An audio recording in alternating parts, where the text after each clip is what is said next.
প্রথমবারের মতো সাফ অনূর্ধ্ব-20 চ্যাম্পিয়নশিপের শিরোপা জিতেছে বাংলাদেশ। স্বাগতিক নেপালকে 4-1 ব্যবধানে উড়িয়ে দিয়েছে লাল সবুজধারীরা।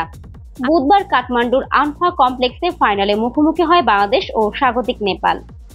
ম্যাচের শুরু থেকে নেপালের উপর চাপ বজায় রাখে বাংলাদেশ, তবে ফলাফল আসতে একটু সময় নেয়। প্রথমার্ধের অতিরিক্ত সময়ে ডি বক্সের বাইরে থেকে মিরাজুলের ফ্রিকিক থেকে নেওয়া বাঁকানো শট সাইড পোস্টের ভেতরে লেগে জালে জড়ায়। দ্বিতীয়ার্ধের 55 মিনিটে মিরাজ আবার গোল করে বাংলাদেশকে এগিয়ে নেন। আসাদুল ইসলাম সাকিবের ক্রসে মিরাজের মাথা ছুঁয়ে বল জড়ায় জালে। ম্যাচের 71 মিনিটে মিরাজের সাহায্যে এবার গোল করেন রাব্বি হাসান রাহুল। 250-টিরও বেশি ডিজাইন অপশন নিয়ে ওয়ালটন স্মার্ট ফ্রিজ, বোঝে আপনার প্রয়োজন। বাঁ দিক দিয়ে আক্রমণে ঢুকে মিরাজুল রাহুলকে পাস দেন। রাহুল ডান পায়ের শটে গোল আদায় করে 3-0 গোলের লিড এনে দেন। ম্যাচের 81 মিনিটে ব্যবধান কমায় নেপাল। রাম থাপার ক্রসে সামির তামাং হেডে গোল করে ব্যবধান কমান।